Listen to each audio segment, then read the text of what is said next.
Bonjour, c'est Thierry, je vous retrouve pour une petite analyse du CAC 40. Nous sommes le week-end du 23 novembre 2019. Petit rappel, il ne s'agit que d'une analyse technique avec un cadrage des principaux supports et résistances et de la tendance et en aucun cas d'une recommandation, d'un conseil d'achat ou de vente. On va passer à l'environnement UT hebdo et UT jour.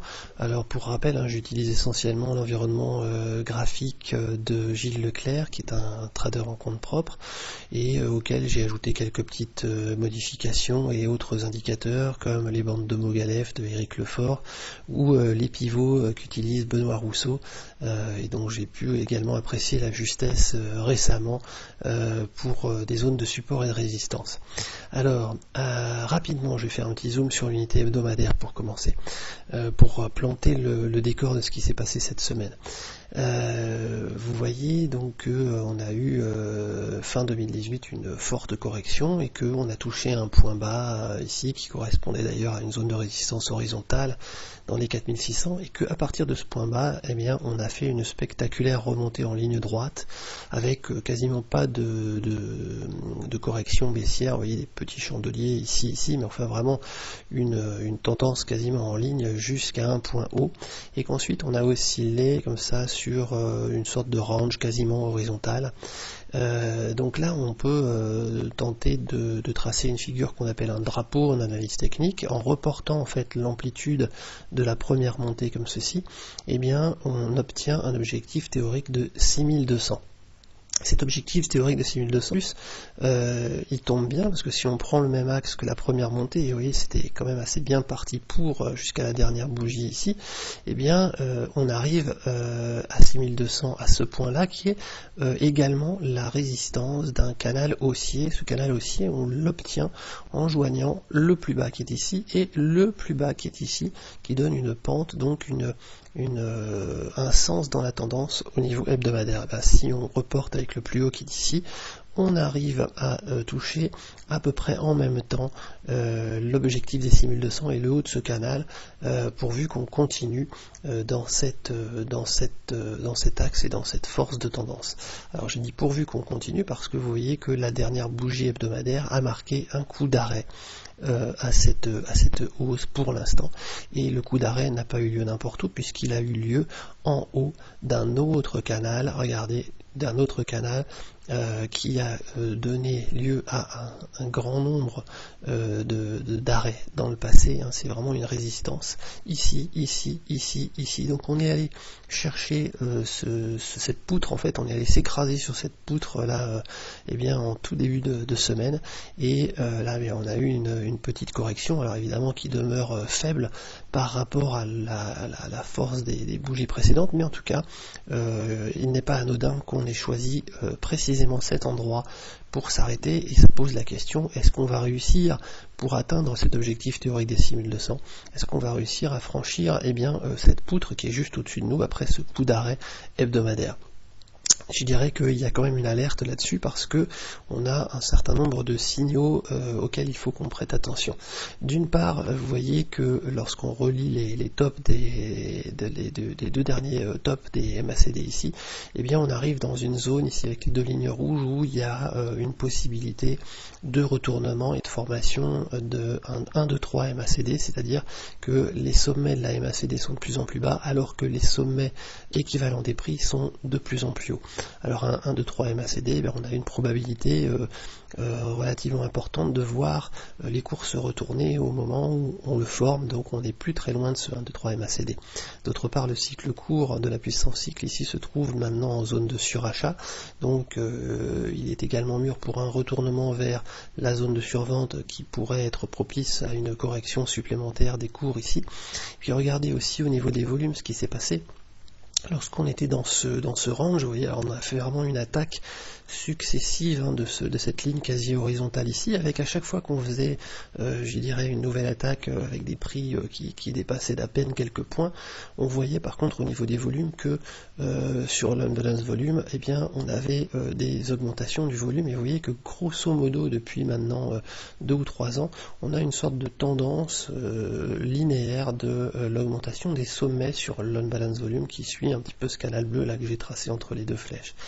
Et donc là, on a fait une première attaque, une deuxième attaque ici, ça continue de monter, une troisième attaque ici, et puis lorsqu'on a effectivement réussi à s'affranchir enfin de ce sommet ici vers les 5700 et à le dépasser, et bien dans les volumes ça s'est traduit également par une euphorie supplémentaire. Vous voyez une grosse attaque des volumes, et là vous voyez que cette semaine, eh bien nous sommes en train de corriger.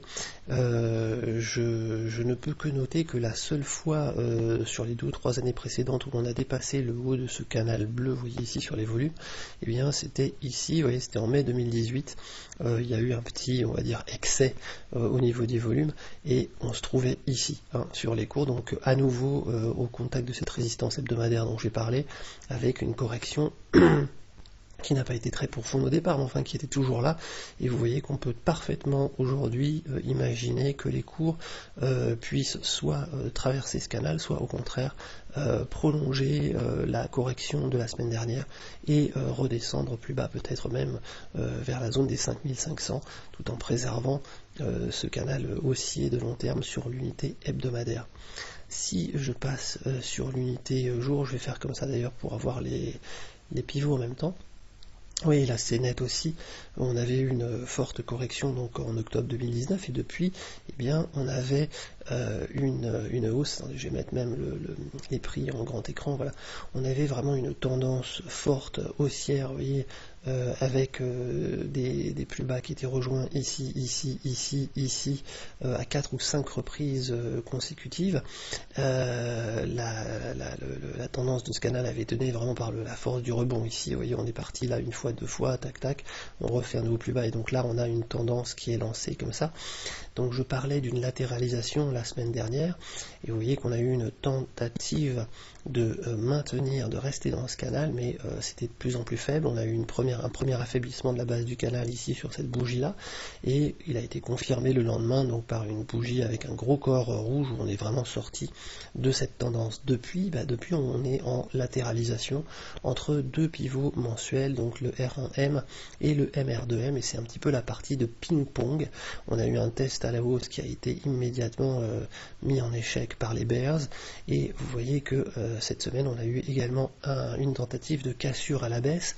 Alors heureusement, in extremis, j'allais dire pour les bulles, la moyenne mobile 20 périodes est arrivée en renfort, et elle a permis une contre-attaque bull qui fait que aucune des clôtures journalières ne s'est terminée en dessous de ce pivot R1M.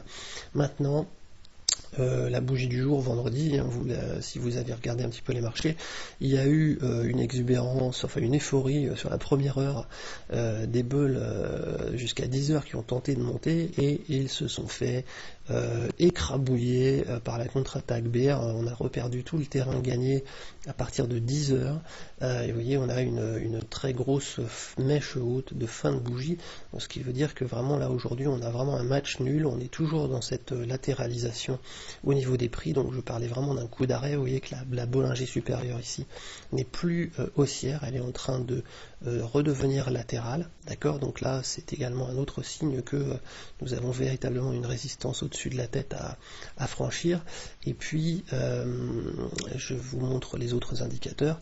Vous voyez qu'on a effectivement un croisement baissier maintenant de la MACD, et un début de signal de synchronisation baissière sur les puissances cycles, donc possible contamination à l'unité hebdomadaire qui se traduirait par un retournement peut-être de la puissance cycle ici qui était en zone de surachat, vous voyez, vers le bas.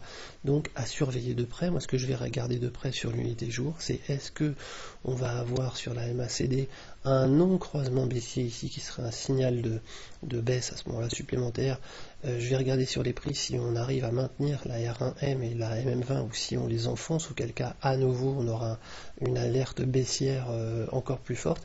Et puis je vais regarder ici si nous avons une confirmation de cette synchronisation baissière au niveau des cycles, ou si au contraire eh bien on a une alerte qui est levée par une remontée du cycle court depuis sa zone de survente vers la zone de surachat.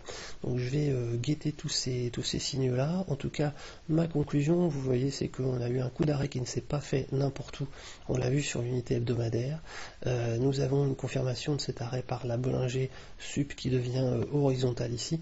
Donc pour l'instant, match nul avec beaucoup de fausses sorties haussières et baissières entre les deux pivots MR2M et R1M. Je vais suivre ça de près, mais en tout cas je ne serai pas surpris d'une correction supplémentaire parce que ce serait, je dirais, l'endroit et le timing idéal pour qu'elle se produise. Voilà, je vous souhaite d'excellents trades pour la semaine prochaine. J'espère que cette analyse vous a été utile.